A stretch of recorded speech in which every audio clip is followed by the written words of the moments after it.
महाराष्ट्र के पुणे में बीती शब जेरे तामीर बिल्डिंग के तहखाने में हादसा पेश आया है। लोहे का स्लैब गिरने से 7 मजदूरों की मौत हो गई है, जबकि वहीं 3 मजदूर शदीद तौर पर जख्मी बताए जा रहे हैं, जिन्हें अस्पताल में दाखिल कराया गया है। यह हादसा पुणे के परिवाड़ा थाने इलाके में पेश आया। माफ कीजिएगा, यारवाड़ा थाने इलाके में पेश आया। फायर ब्रिगेड की टीम ने रेस्क्यू ऑपरेशन करते हुए मजदूरों को बाहर निकाला। हादसे का शिकार होने वाले मजदूरों का ताल्लुक बिहार से है। रात को 11:30 बजे कॉल आ गया कि आप देख रहे हैं सामने ये जो स्लैब है, इसमें बेसमेंट के लिए जो स्लैब बनाने की कोशिश चल रही थी, उसमें जो लोहे का यूज़ किया हुआ है, वो लोहे का जाली के नीचे 10 लोग और ऊपर से कुछ लोग, ऐसा उनका बनाने का तरीका होता है, वो तो काम चल रहा था। उसमें वो किसी एक जगह से वो फिसल गया, उसके कारण वो पूरा जो जाली है लोहे की, वो उनके ये 10 लोगों के ऊपर गिर गई थी। तो जैसे ही हमारा 3 फायर गाड़ी, रेस्क्यू वैन, 2 एम्बुलेंसेस के साथ हम लोग आए, उसमें यहाँ आने तक यहाँ जो भी मजदूर थे उन्होंने 7 लोगों को भेजा था दवाखाने में। हम लोगों ने कटर के माध्यम से जो क्रिटिकल सिचुएशन में थे, जहाँ से वो निकालना मुश्किल था, इस जगह से 3 लोगों को निकाल के हॉस्पिटलाइजेशन कर दिया है। अभी वहाँ का सिचुएशन क्या है ये अभी को पता नहीं चला है, और इसका इन्वेस्टिगेशन अभी पुलिस विभाग करेंगे, कैसा गिर गया था, कैसा हो गया था, क्या था नीचे वगैरह। आज यहाँ पर जब हम लोग साइट विजिट के लिए अभी आए, मुझे एक आधा घंटा पहले कॉल आया था कि ब्लू ग्रास ये साइट जो चालू है, यहाँ पर लगभग 10 लोग उनकी स्लैब की जाली गिर के दबके, उसमें से 7 लोगों को जगह पे ही डेथ हो गई, ऐसा इन्फॉर्मेशन आई। आने के बाद हमने यहाँ पे मुआवजा जब किया तो यहाँ पर कुछ प्रिकॉशंस, जो सेफ्टी प्रिकॉशन होने चाहिए थे, वो हुए नहीं, और लगभग ये लेबर सुबह से काम कर रहे थे, वो लोग दिन में 24। मजीद तफसील हासिल करेंगे, हमारे नुमाइंदे अविनाश इस वक्त हमारे साथ जुड़ गए हैं। अविनाश, बड़ा हादसा ये पुणे में पेश आया है। जो 3 लोग अस्पताल में इस वक्त उनका इलाज चल रहा है, उनकी हालत के बारे में बताइएगा। हाँ, बहुत ही डरावनी घटना हुई है। रात करीबन 12 से 1 बजे के बीच में यह घटना हुई है। जैसे ही घटना हुई उसके बाद दमकल की टीम और पुलिस वहां पे पहुंची और उन सभी लोगों को अस्पताल में पहुंचाया गया। उसमें से करीबन 3 लोगों के ऊपर ये स्लैब मतलब जो स्लैब के पहले लोहे का जाली बना दिया जाता है, वही गिरी है, और 3 लोगों के सिर पर ही गिरने से उनकी वहीं पे मौत हुई थी। लेकिन उसके बाद वहाँ के मजदूर हो और रेस्क्यू टीम ने उन्हें अस्पताल भेज दिया। उसमें से करीबन 6 से 7 लोग गंभीर रूप से घायल हुए थे। उसके बाद में अस्पताल में उनके ऊपर इलाज के दरमियान कुछ लोगों की मौत हुई है। करीबन 7 लोग अभी तक मृत घोषित किए गए हैं। अभी पुलिस ये जानकारी जुटा रही है कि घटना आखिर हुई कैसे। जी, वहीं अविनाश, जो कॉन्ट्रैक्टर थे और जो बिल्डर हैं, उन लोगों का इस मामले में कुछ बयान सामने आया है? नहीं, जब घटना हुई तब तक इनमें से कोई भी वहाँ पे मौजूद नहीं था। अभी पुलिस उनके साथ संपर्क साध रही है और उनको घटनास्थल पर बुला रही है। वहीं जिन लोगों की मौत हो चुकी है, उनको उनके आबाई मुकाम पहुंचाने के लिए क्या कुछ इकदाम किए जा रहे हैं? हाँ, अभी तक वहाँ पे अभी भी रेस्क्यू का काम शुरू है। पुलिस की टीम और या फायर ब्रिगेड की टीम वहाँ पे अभी मौजूद है, और भी कुछ नीचे है या नहीं, ऐसे उसकी जांच पड़ताल चल रही है। और वहाँ पे अभी पुलिस और दमकल की टीम रेस्क्यू का काम कर रही है। बिल्कुल, तो बड़ा हादसा ये पेश आया है। 7 मजदूरों की इस हादसे से जान चली गई है और जिनका ताल्लुक बिहार से है। अविनाश, हमसे बात करने के लिए बेहद शुक्रिया। बजट इजलास का आज 5वां दिन है। पेगासस डील, महंगाई, बेरोजगारी, एमएसपी और चीन मामले पर हंगामा आराई हो सकती है। अपोजिशन मुख्तलिफ मामलों पर सरकार को घेरने की तैयारी में है। वहीं एमएसपी मामले पर भी अपोजिशन सरकार पर सवाल उठा रही है और किसानों से वायदा खिलाफी का इल्जाम लगा रही है।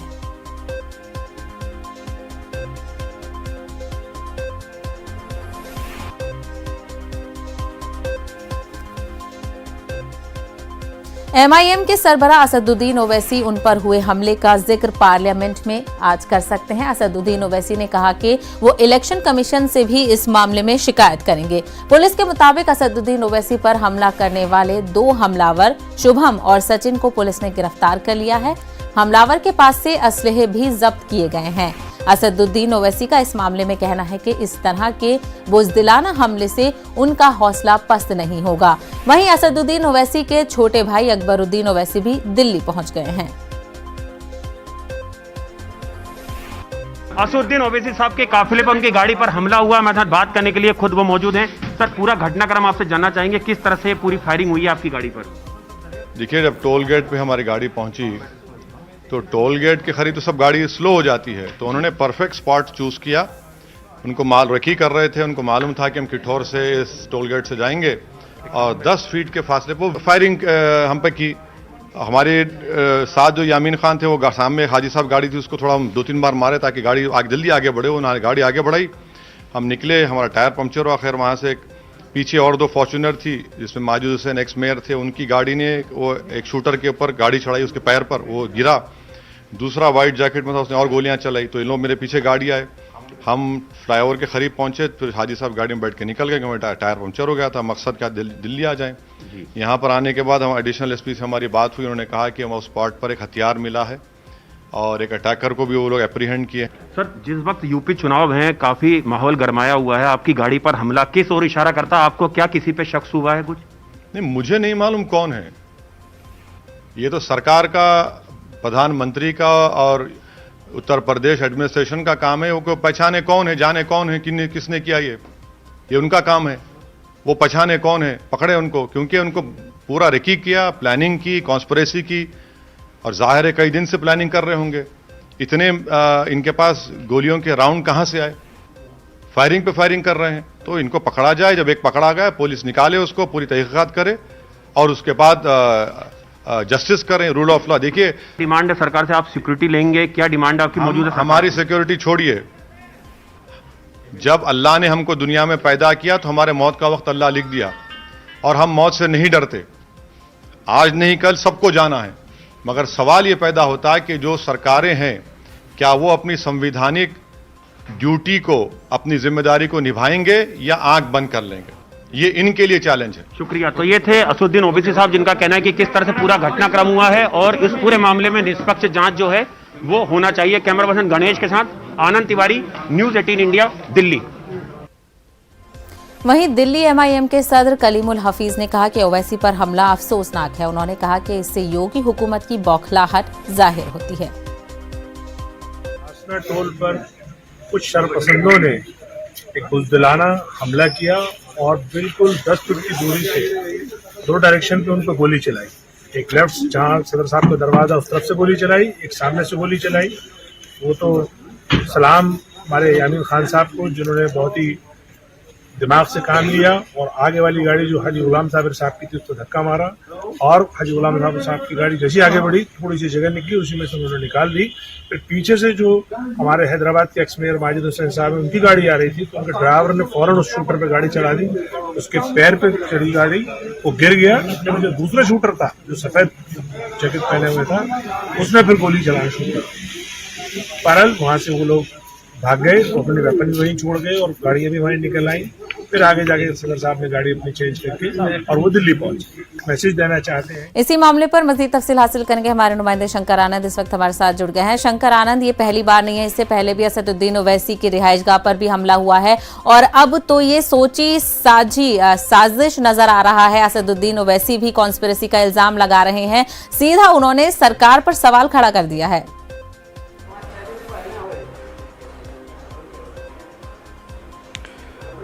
देखिए, कल जिस तरह से उत्तर प्रदेश में 4 बार के सांसद असदुद्दीन ओवैसी पे कल जिस तरह से हमला हुआ, उनसे जब हमारी बातचीत हुई, उनका कहना था कि ये जानलेवा हमला एक साजिश के तहत किया गया है। और इस मामले में जिस तरह से अगर बात करें तो सिर्फ 2 आरोपियों का नाम जिस तरह से सामने आया है, ये सिर्फ 2 आरोपी नहीं है, इस मामले में कई और भी आरोपियों की भूमिका हो सकती है। और जिस तरह से इस मामले में देखा जाए कि आज की अगर बात करें तो आज के बारे में असदुद्दीन ओवैसी ने कहा है कि इस मामले को वो लोकसभा में उठाएंगे और इस मामले पर लोकसभा के स्पीकर से भी बातचीत करेंगे और उनसे इस मामले पर तमाम बातों की जानकारी देंगे कि किस तरह से उन पे हमला हुआ है और जिस तरह से उन पे फायरिंग की गई है, उनके जो वाहन है उस वाहन पे 2 गोलियों के निशान भी देखे जा सकते हैं। और इनके साथ ही असदुद्दीन ओवैसी का ये भी कहना है कि जो फायरिंग की गई है वो छोटे हथियार का नहीं है, बल्कि वो जो एक बहुत ही उन्नत किस्म का जो हथियार है उससे वो फायरिंग की गई है, क्योंकि जो जिस तरह से गोली चलने की आवाज थी उसके आवाज से ही पता चल सकता है कि वो काफी जो कहा जा सकता है आधुनिक हथियार से वो फायरिंग की गई थी। एक तरह से कह सकते हैं इस मामले की गंभीरता को देखते हुए आज असदुद्दीन ओवैसी इस मामले को और भी आगे उठाएंगे और उनका ये भी कहना है कि इस मामले पर आगे वो उत्तर प्रदेश भी जाएंगे। उत्तर प्रदेश में जिस तरह से पहले वो चुनाव प्रचार कर रहे थे वो आगे भी चुनाव प्रचार जाके करते रहेंगे, लगातार इस मामले को लेकर तमाम लोगों के बीच में जाएंगे। बिल्कुल, ये मामला बड़ा संगीन है क्योंकि उत्तर प्रदेश में असेंबली इंतखाबात होने वाले हैं, ऐसे में इससे काफ़ी सरगर्मियां और तेज हो सकती है। वहीं शंकर ये बताइएगा, इस हमले के बाद से असदुद्दीन ओवैसी के भाई अकबरुद्दीन ओवैसी भी क्या दिल्ली पहुंच गए हैं?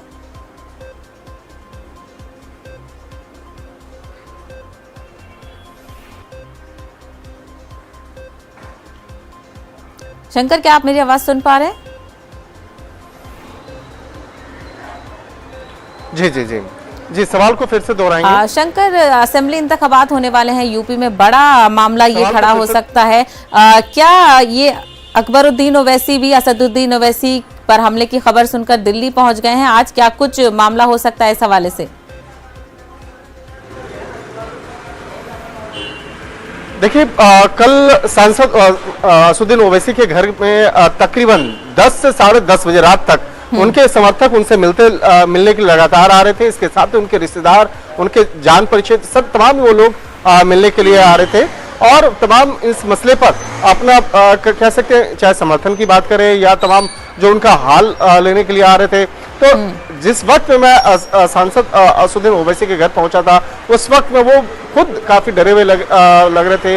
उनके चेहरे पे जो है काफी परेशानी थी और परेशानी इस वजह को लेकर थी कि उनको अपने परिवार से जल्द पहले मिलना है और परिवार को बताना है कि वो सुरक्षित है और उन्हें कुछ हुआ नहीं है। हालांकि इस मामले में जब उनकी सुरक्षा व्यवस्था को लेकर उनसे सवाल किया गया तो उनका कहना था, देखिए, कि वो 1994 से लगातार इस राजनीति के फील्ड में है। ना पहले उन्होंने कभी अपने सुरक्षा व्यवस्था की मांग की है, ना आगे वो सुरक्षा व्यवस्था की मांग करेंगे। तो जिस तरह से हमला किया गया उन पर और हमला किए जाने के बाद जिस तरह से इस मामले में 2 लोगों को हिरासत में ले जाने की खबर आई है, तो इस मामले पर आगे किस तरह से उत्तर प्रदेश की पुलिस जांच कर रही है, लगातार वो संपर्क में बने हुए हैं और उनका ये कहना है, उनका जो आरोप है कि ये मामला सिर्फ 2 लोगों का नहीं है। 2 लोग जो एक सहारनपुर और एक नोएडा के रहने वाले शख्स को अभी फिलहाल हिरासत में लिया गया है, उससे पूछताछ की जा रही है। तो इनका कहना है कि इस मामले में आगे विस्तार से पूछताछ होनी चाहिए और निश्चित तौर पर इस मामले पर कई और भी आरोपियों की गिरफ्तारी होनी चाहिए, क्योंकि इस मामले में एक पूरे साजिश के तहत कई लोगों के द्वारा इस हमले को अंजाम दिया गया है। तो वो कौन लोग थे, किस तरह से हमला किया गया, इस मामले में उत्तर प्रदेश पुलिस तफ्तीश कर रही है। उत्तर प्रदेश पुलिस इस मामले में पहले ही कह चुकी थी जिस वक्त में हमला हुआ था कि उस मामले तो में ये मामला बेहद संगीन है क्योंकि असेंबली इंतखाबात के पेश नजर ये पेश आया। शंकर, हमसे बात करने के लिए बेहद शुक्रिया। इस वक्त मजीद और तफसील हासिल करेंगे, हमारे नुमाइंदे रोहित गाजियाबाद से हमारे साथ जुड़ गए हैं। रोहित, ये बताइएगा, जिन लोगों ने फायरिंग की उन लोगों को गिरफ्तार कर लिया है, क्या उनके हवाले से कुछ डिटेल्स मिली है? कौन लोग हैं ये और किस साजिश के तहत उन्होंने ये हमला किया? देखिए, अगर इन लोगों की बात की जाए तो ये दोनों लोग ही अपने जो पता चला है, क्योंकि इसमें पुलिस ने भी साफ तौर पर बात नहीं बताई, क्योंकि पुलिस ने इसमें सीधा सिर्फ इतना बताया कि 2 युवक थे और दोनों को गिरफ्तार कर लिया है और ये बताया है कि ये दोनों जिस तरीके से ओवैसी जी जिस तरीके से भाषण देते हैं, उनके भाषण से आहत थे। तो ये आहत थे, सिर्फ आहत होने के बाद, हालांकि आहत होने के बाद इतना बड़ा हमला और वो भी टोल प्लाजा पर, दोनों ही जो आरोपी हैं, इसमें सोचने वाली बात, सबसे बड़ी गंभीर बात ये है कि टोल प्लाजा पर, यानी कि जहां पर सीसीटीवी होते हैं, जहां पर सीसीटीवी हर जगह होते हैं और वहां पर गाड़ियां रुकती हैं और जो टोल कर्मी होते हैं वो भी काफी बड़ी तादाद में वहां पर होते हैं, तो वहां पर किस तरीके से प्लानिंग की और वहां पर गोलियां चलाते हैं कि इन्हें कोई खौफ नहीं था। हालांकि इसकी प्लानिंग, जो इनके हाथ में हथियार थे, वेपन थे, तो इसकी प्लानिंग कोई एक दिन की नहीं है, ये प्लानिंग कोई बहुत पुरानी प्लानिंग लगती है कि ये पहले से ही तैयार थे। अभी हालांकि इसके पीछे किसका हाथ है ये सामने नहीं हुआ, क्योंकि इस समय उत्तर प्रदेश में चुनाव है और चुनाव भी जो पहला चरण है उसमें पश्चिमी उत्तर प्रदेश में है और आजकल जो ओवैसी है, ओवैसी इस समय कहते हैं पश्चिमी उत्तर प्रदेश में जमे हुए हैं। जहां जहां भी ओवैसी जाते हैं वहां जो भीड़ होती है वो उमड़ पड़ती है ओवैसी को देखने के लिए। तो ये भी नहीं है कि ओवैसी कोई एक छोटे नेता है, ओवैसी एक बड़े नेता है, बड़ा कद है उनका। उन पर हमला करने के बाद ये सोचकर ये भी लोग आए होंगे कि उन पर हमला करने के बाद इन्हें भी कहीं छूट नहीं मिलेगी किसी भी चीज में, कानूनी तौर पे भी अगर देखा जाए या सामाजिक तौर पे भी देखा जाए, तो कहीं ना कहीं इनका मामले में कार्रवाई तो हो गई है, दोनों लोगों को गिरफ्तार कर लिया है, लेकिन ऐसे में ये सवाल उठ जाता है कि यूपी में जो लॉ एंड ऑर्डर की सिचुएशन है उस पर अब लोग हुकूमत को घेरने की कोशिश करेंगे। रोहित, हमसे बात करने के लिए बेहद शुक्रिया। फिलहाल रुकेंगे एक छोटे से ब्रेक के लिए, जल्द लौटेंगे कुछ और खबरों के साथ। इस वक्त की बड़ी खबर आपको बता दें, एक्सप्रेस वे पर दर्दनाक सड़क हादसा पेश आया है। खड़े हुए ट्रेलर में पीछे से जा घुसी तेज रफ्तार कार में सवार 3 लोगों की जाए हादसे पर मौत हो गई, एक की हालत नाजुक बताई जा रही है। तो दर्दनाक सड़क हादसा पेश आया है, उन्नाव में यह सड़क हादसा पेश आया है। एक्सप्रेस वे पर खड़े हुए ट्रेलर में पीछे से तेज रफ्तार कार जाकर घुस गई, जिसके नतीजे में कार में सवार 3 लोगों की मौके पर ही मौत हो गई और बताया जा रहा है एक की हालत नाजुक है। तो बुरी तरह कार तबाह हो गई है। सड़क पर ट्रेलर खड़ा था, उसमें लोहा भी था और कार पीछे से जाकर घुस गई, तेज रफ्तार थी, इसलिए बेहद दर्दनाक हादसा ये पेश हुआ और एक्सप्रेसवे पर यह हादसा पेश आया है। बताया जा रहा है 3 लोगों की मौत हुई है और एक की हालत नाजुक है। गलवान पुरतशद्दुद तसादुम में मुलव्विस पीएलए कमांडर को ओलंपिक सरमाई खेलों का मशल बरदार बनाया गया है, जिसको लेकर हिंदुस्तान ने ऐतराज जताया है। हिंदुस्तान ने सरमाई खेलों की तकरीब का बाइकॉट करने का ऐलान किया है। साथ ही हिंदुस्तान ने कहा है कि बीजिंग सरमाई खेलों को रास्त नशरियात भी हिंदुस्तान में नहीं होगी। वजारत खारजा ने कहा कि ये बहुत अफसोस की बात है कि चीन ने ओलंपिक सरमाई खेलों का इस्तेमाल सियासत के लिए किया है। अमेरिका ने भी इस पर रद्द-ए-अमल देते हुए ये कहा है कि 1980 के बाद से अब तक का सबसे मुतनाज़ा सरमाई गेम हो गया है। हिंदुस्तान के अलावा कई दीगर ममालिक ने भी इस पर नाराजगी का इजहार किया है। तो बीजिंग ओलंपिक्स की बात हम कर रहे हैं। बीजिंग ओलंपिक्स में हिंदुस्तान भी शामिल होने वाला था, लेकिन गलवान पुरतशद्दुद तसादुम में मुलव्विस पीएलए कमांडर को जब ओलंपिक सरमाई खेलों का मशल बरदार बनाया गया, उसके बाद से हिंदुस्तान में इस मामले को लेकर बात उठने लगी और हिंदुस्तान ने इस पर ऐतराज जताया। हिंदुस्तान ने सरमाई खेलों की तकरीब का बाइकॉट करने का ऐलान कर दिया है। अरिंदम बागची की तरफ से यह ऐलान किया गया है। इसी मामले पर मजीद तफसील हासिल करेंगे। हमारे नुमाइंदे शैलेंद्र वांगू इस वक्त हमारे साथ जुड़ गए हैं। शैलेंद्र, बीजिंग ओलंपिक्स काफी कंट्रोवर्शियल होता जा रहा है और अब हिंदुस्तान ने भी जो सेरेमनीज हैं उनका बाइकॉट करने का ऐलान कर दिया है। बिल्कुल, बीजिंग विंटर ओलंपिक्स आज से शुरू हो रहा है और इससे ठीक एक दिन पहले भारत ने साफ कर दिया है कि जिस तरह से ओलंपिक टॉर्च बेरर के तौर पर पीएलए के कमांडर को ये मशाल थमाई गई है, तो ऐसे में भारत ने फैसला किया है कि भारत के जो टॉप डिप्लोमेट चाइना में मौजूद हैं, चार्ज डी अफेयर्स, वो ओपनिंग और क्लोजिंग सेरेमनी में शामिल नहीं होंगे। और वहीं भारत ने चाइना के इस कदम को अफसोसजनक बताया है कि इस पूरे मामले का राजनीतिकरण किया गया। और वहीं जो स्टेट ब्रॉडकास्टर है दूरदर्शन स्पोर्ट्स, उसने भी ये फैसला किया है कि चाइना के इस कदम के बाद और भारत के जवाबी कदम के बाद जो लाइव टेलीकास्ट होगा बीजिंग ओलंपिक्स की ओपनिंग क्लोजिंग सेरेमनी का, उसको भी लाइव डीडी स्पोर्ट्स नहीं दिखाएगा। बिल्कुल, तो हिंदुस्तान ने सख्त ऐतराज जताया। ऐसे में ये देखना ये होगा कि अब इस मामले को लेकर क्या कुछ और बयान सामने आते हैं। शैलेंद्र, हमसे बात करने के लिए बेहद शुक्रिया। दिल्ली में कुछ और पाबंदियां हटाई जा सकती हैं। दिल्ली डिजास्टर मैनेजमेंट अथॉरिटी की मीटिंग आज होने वाली है। दिल्ली के वजीर आला अरविंद केजरीवाल भी इस मीटिंग में शामिल हो सकते हैं। मीटिंग में स्कूल खोलने, नाइट कर्फ्यू हटाने और जिम खोलने के फैसले लिए जा सकते हैं। पहले मरहले में 9वीं से 12वीं जमात तक के स्कूल खोले जा सकते हैं। दिल्ली में कोरोना के बढ़ते मामले के मद्देनजर कई तरह की पाबंदियां लगाई गई थीं। दिल्ली में कोरोना के केसेस में कमी आ रही है और इन्फेक्शन की शरह 5% से नीचे पहुंच गई है।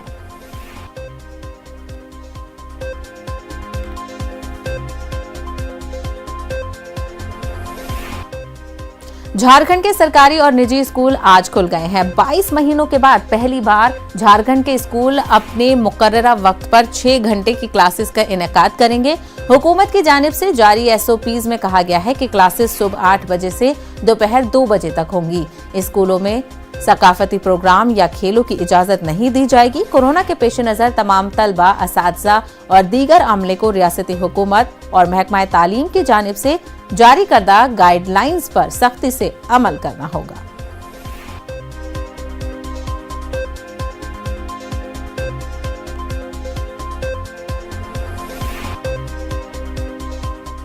कोरोना वबा के दौरान बाहमी इमदाद और इंसार का जज्बा मुस्तहकम हुआ है। मुल्क इस वबा से मुत्तहिद होकर मुकाबला कर रहा है। टीकाकारी के ऐलान के बाद हम बेहतर ताउन करें जिससे हम कोरोना को मात देने की जानिब कदम बढ़ा सकें। नेटवर्क 18 इस मुहिम में हर कदम पर आपके साथ रहेगा। जब तक सभी महफूज नहीं तब तक कोई महफूज नहीं होगा। इसी सोच की बुनियाद पर हमारी मुहिम संजीवनी का मकसद ये यकीनी बनाना है कि वैक्सीन पाना सभी हिंदुस्तानियों का हक है।